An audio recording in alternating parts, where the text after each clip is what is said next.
Bismillahirrahmanirrahim.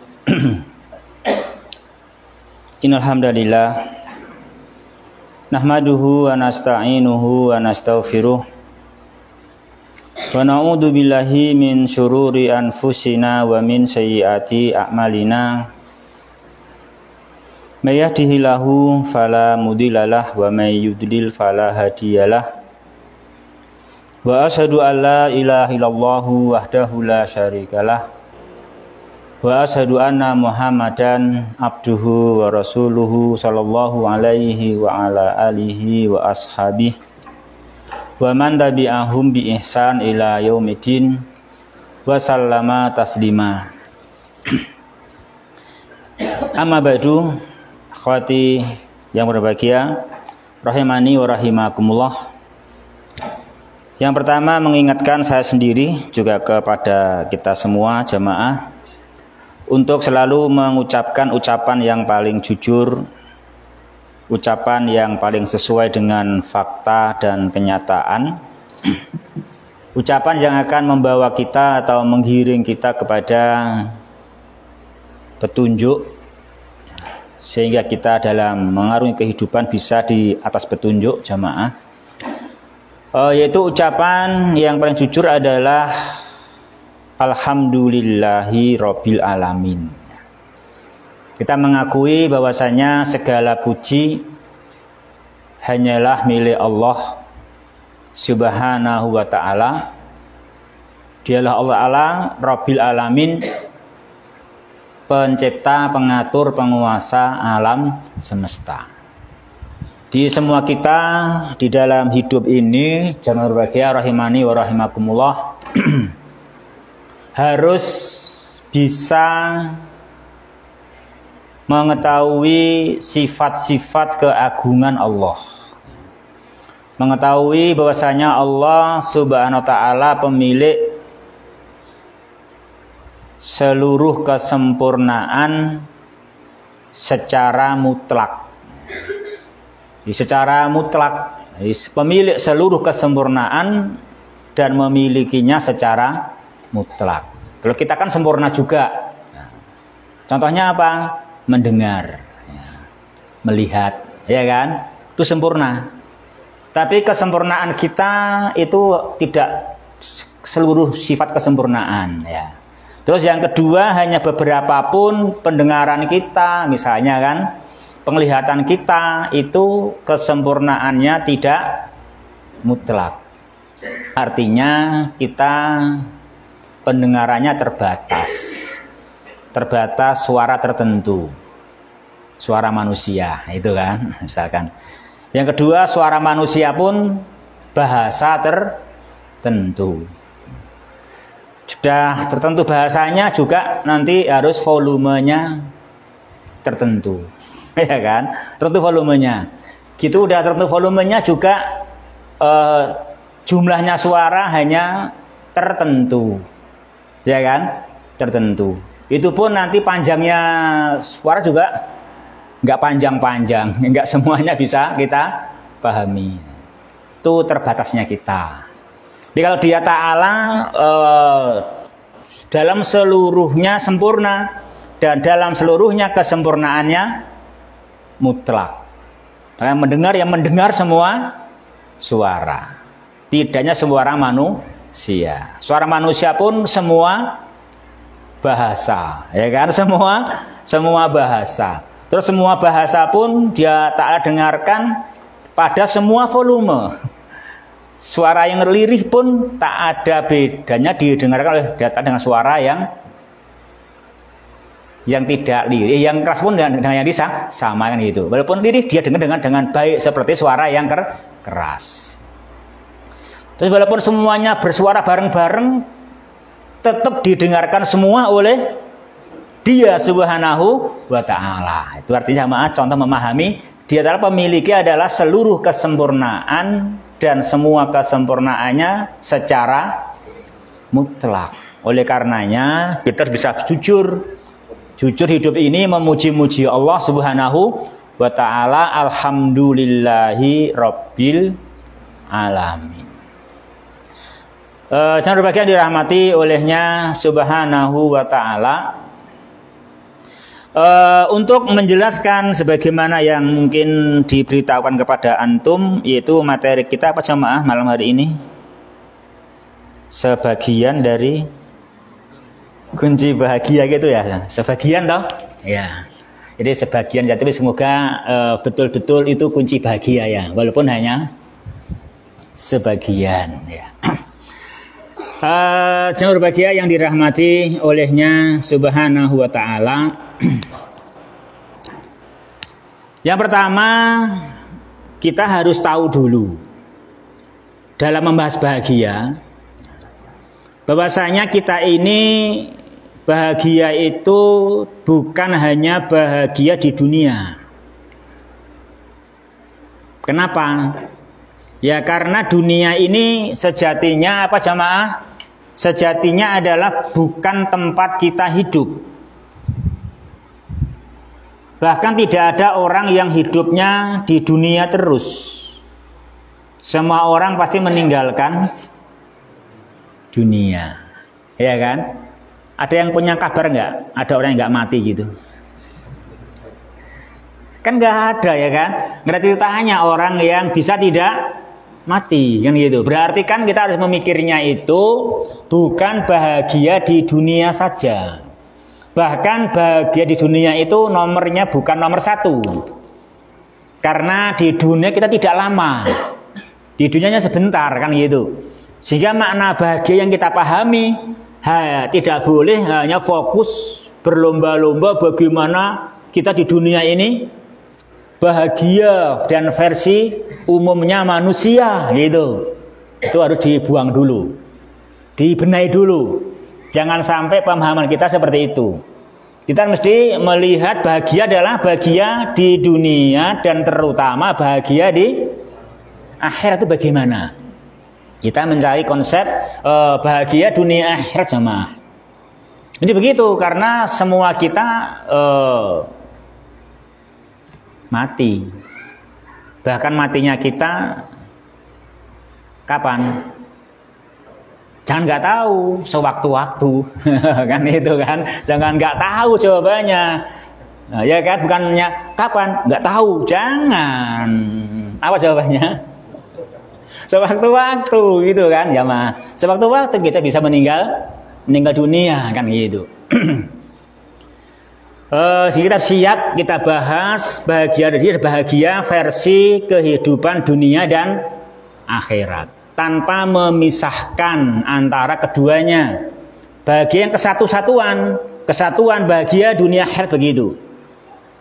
Maka jamaah yang berbahagia rahimani wa rahimakumullah, bila kita melihat dalam satu ayat, maka makna bahagia di dalam pahaman seperti ini tentu adalah seperti yang Allah katakan dalam Al-Quran surat An-Nahl ayat yang ke-97.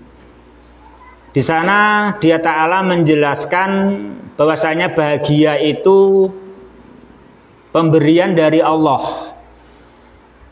Di sana Allah firman, "Man amila sholiha min dzakarin au unsa wa huwa mu'min falanuhyiyannahu hayatan thayyibah wa lanajziyannahum ajrahum bi ahsani makanu ya'malun."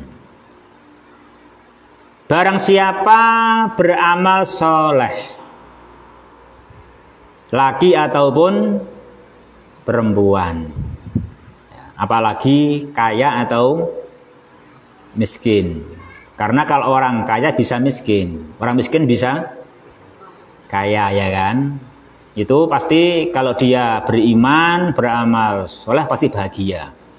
Karena laki yang nggak mungkin perempuan saja bahagia kalau dia beriman dan beramal soleh. Juga perempuan yang nggak mungkin jadi laki-laki juga akan bahagia. Kalau apa? Kalau dia adalah amila solihan wa huwa mu'min.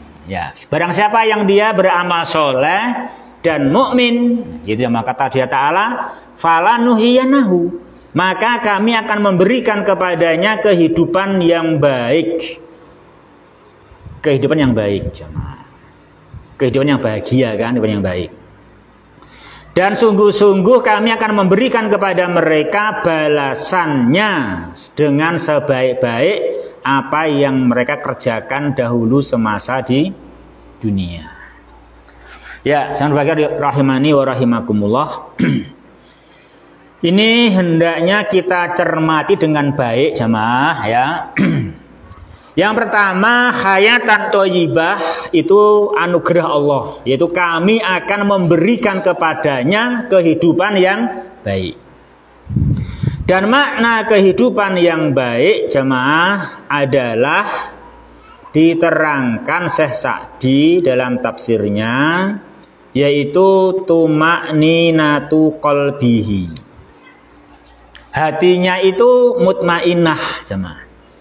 Hati yang mutmainnah. Jadi hatinya bisa mutmainnah dengan seruan iman. Hatinya bisa mutmainnah dengan seruan amal soleh. Jadi diseru untuk beriman, disuruh beramal soleh, itu hatinya bisa tidak guncang, tidak gelisah, tetapi bisa mutmainnah, ya, bisa tentram, bisa tenang. Ini sesungguhnya kalau kita hayati, kita renungkan, itu semua orang seharusnya bisa. Ya, semua orang seharusnya bisa. Karena yang ditentukan oleh Allah, ya, ini ketentuan dari Allah Subhanahu wa Ta'ala, itu mudah sekali. Dan memang Dia Ta'ala maha kaya, Dia Ta'ala maha pengasih, Dia Ta'ala maha tidak membutuhkan kita. Maka pasti ketentuannya memudahkan kita, ya enggak? Pasti itu. Kalau Dia Ta'ala itu tidak kaya, butuh kita, nah, itu agak repot. Ini paling ketentuannya menguntungkan Dia. Kan gitu. Masa Dia ngatur-ngatur kok nggak demi Dia, nggak mungkin. Kan gitu sama. Jadi ada pamrihnya Dia, no, kan gitu.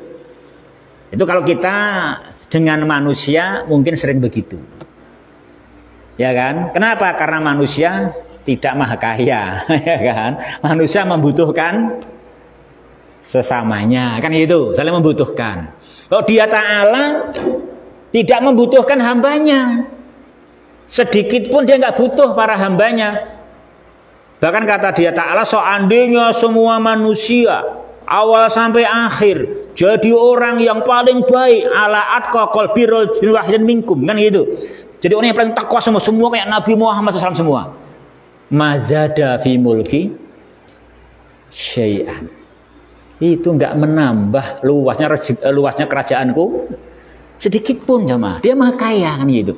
Maka kita harus yakin ketentuan dari Allah memerintahkan iman, memerintahkan amal soleh, itu pasti ketentuan yang sangat mudah. Ya, ketentuan sangat mudah, ketentuan yang sangat ringan, jemaah. Ya, kita harus yakin begitu. Kita harus yakin demikian, jemaah.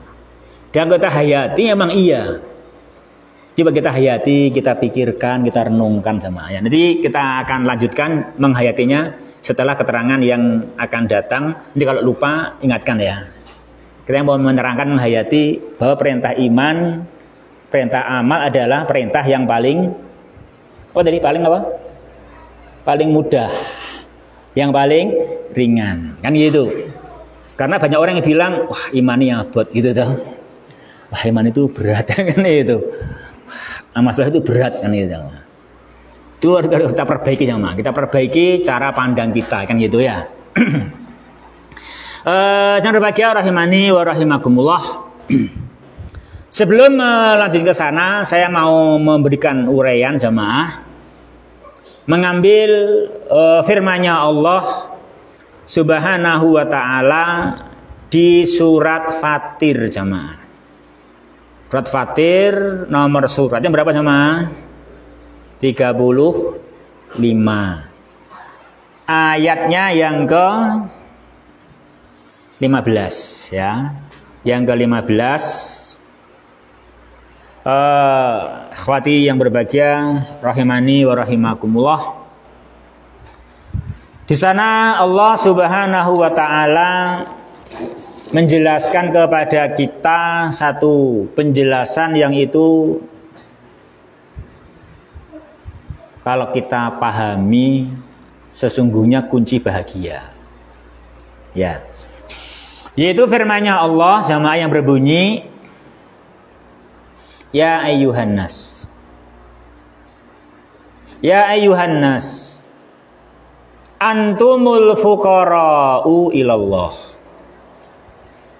Wallahu huwal ghaniyul hamid. Surah Fatir ayat yang ke-15. Wahai sekalian manusia, antumul fuqara'u ilallah. Ini antum terus al-fuqara ini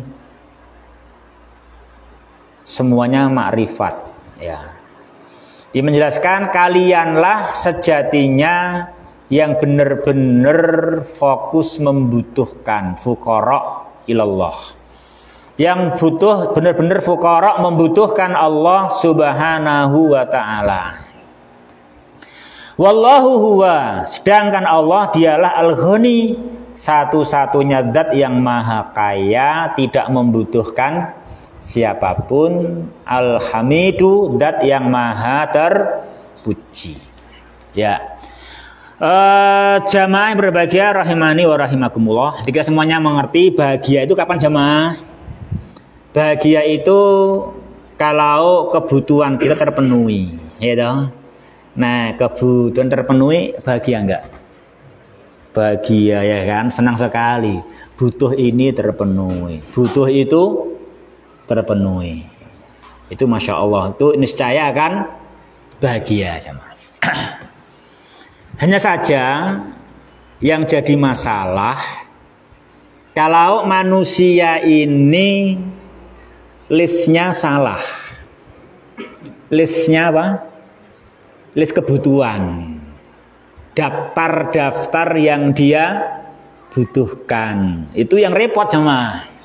Kalau dia aku butuhnya apa? Butuhku bisa ngejar pesawat, yang ngono repot itu. Kan repot. Saya butuhnya apa? Bisa mengejar pesawat, itu kan susah ya kan itu. Ya kita harus ngerti lah apa kebutuhan kita jemaah. Ya, maka jamaah di sini Allah Subhanahu wa taala menjelaskan kepada kita kebutuhan kita yang sesungguhnya.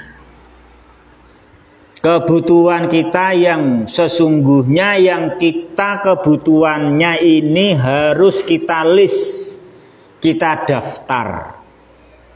Menjadi kebutuhan kita dan harus kita penuhi. Nah, gitu. Apa itu jemaah? Antumul fuqara'u ilallah. Ini jamaah yang kita harus list di situ. Antumul fuqara'u ilallah. Kamulah yang sejatinya hanya membutuhkan Allah. Allah tidak pernah membutuhkan kamu. Itu jemaah ya kan. Allah tidak pernah membutuhkan kamu sekalipun memerintahkan kamu beriman, memerintahkan kamu beramal soleh. Allah tidak membutuhkan kamu, tapi kamulah yang selalu dimanapun dan kapanpun selalu membutuhkan Allah. Antumul fuqara'u ilallah gitu. Jangan berbahagia rahimani wa rahimakumullah. Pada pertemuan kita kali ini kita akan coba bahas, kita menyadarkan diri saya sendiri, juga antum semua kita sadari kalau kita ini butuh Allah. Jangan sampai kita hanya hafal, iya aku butuh Allah, tapi nggak paham kita butuh. Ya kan gitu. Ya kita bahas berapa sisi-sisi kita ini benar-benar membutuhkan Allah. Ya. Yang pertama, di antara sisi-sisi kita ini membutuhkan Allah, jemaah. Yang pertama, ijad. Apa jemaah? Ijad. Ijadun. Yang kedua, i'dad. I'dadun. Yang kedua, i'dadun. Yang ketiga, imdad. Imdadun. Nah, yang ketiga, imdad. Imdadun. Yang keempat, sorfun nikom. Yang keempat, sorfun nikom. Yang kelima, tarbiyah. Yang keenam, ta'alluhullah. Yang keenam, ta'allaha ya ta'allahu, ta'alluhan, ta'alluhullah. Ta'alluh Allah gitu jemaah. Jamaah berbahagia rahimani wa rahimakumullah. Yang pertama apa tadi? Ijad. Yang pertama ijad. Ijad artinya kita membutuhkan diadakan oleh Allah. Gitu jemaah. Kita membutuhkan diadakan oleh Allah. Yang mana manusia ini termasuk masing-masing di antara kita itu jika tidak diadakan oleh Allah, itu tidak ada yang bisa mengadakan kita. Begitu. Tidak ada siapapun selain Allah yang bisa mengadakan seorang pun di antara kita. Maka seluruh manusia ini, manusia awal, manusia akhir di jazirah, di benua manapun, tidak ada yang bukan ciptaan Allah. Dimanapun, semua sama. Ada hanya diadakan oleh Allah. Jadi ini satu kedudukan yang kita harus tahu itu sama. Kita harus sadari itu. Kalau posisi kita itu lemah, ya lemah. Kita posisinya lemah di hadapan Allah Ta'ala. Jadi kita itu keterlaluan kalau nggak merasa fuqara'u ilallah. Kenapa? Bahwa kita itu tidak bisa ada kok jika tidak diadakan oleh Allah Subhanahu wa Ta'ala. Kan gitu. Ya, kamu punya kuku nggak, Mas? Punya. Pernah kukunya copot nggak? Pernah copot. Siapa yang beli di mana kukunya? Beli di mana pas copot itu? Beli di mana kukunya? Hah? Nggak ada yang jualan, yuk. Mana ada yang jualan kuku? Nggak ada. Jualan kuku nggak ada, ya toh? Nah, gitu. Kamu pakai kuku nggak? Pakai kuku nggak? Pakai. Penting enggak? Lah iya, terus enggak ada yang bikin kuku toh selain. Lah iya, kuku aja tuh, kuku itu. Kuku aja beli yang lain-lainnya itu. Itu beli enggak ada kan. Ya. Menunggu Allah menumbuhkan. Kadang orang-orang latah, engko lak tumbuh dewi. Ngono kuwi susah gitu. Kadang itu orang itu. Susah enggak mau ngakuin. Sabar wae engko lak kulak tukul dewi. Nah gitu. Nah itu masalahnya, nggak bilang nantilah Allah menukulkan gitu loh. Ya kan gitu tuh, Allah menumbuhkan. Jangan bilang tumbuh sendiri. Ya kan? Kalau kuku tumbuh sendiri berarti kamu sama kuku pinter kuku. Loh iyalah, wong kuku bisa tumbuh sendiri, kamu nggak bisa bikin kuku. Masuk kamu kuku kalah, pinter kuku sama kamu berarti. Ya enggak? Ya kan gitu berarti. Itu yang menumbuhkan Allah Subhanahu wa Ta'ala. Jangan bilang tumbuh sendiri. pinter ya kukune, sekolah ngendi sepinter tumbuh sendiri ya kan itu. Itu ditumbuhkan oleh Allah Rabbul Alamin ya kan gitu sama. Yang pertama, ya. Kita hayati, kita akui posisi kita. Jadi kalau kita begini ini, kita akan merasa oh iya ya, ternyata ringan perintah iman itu. Kita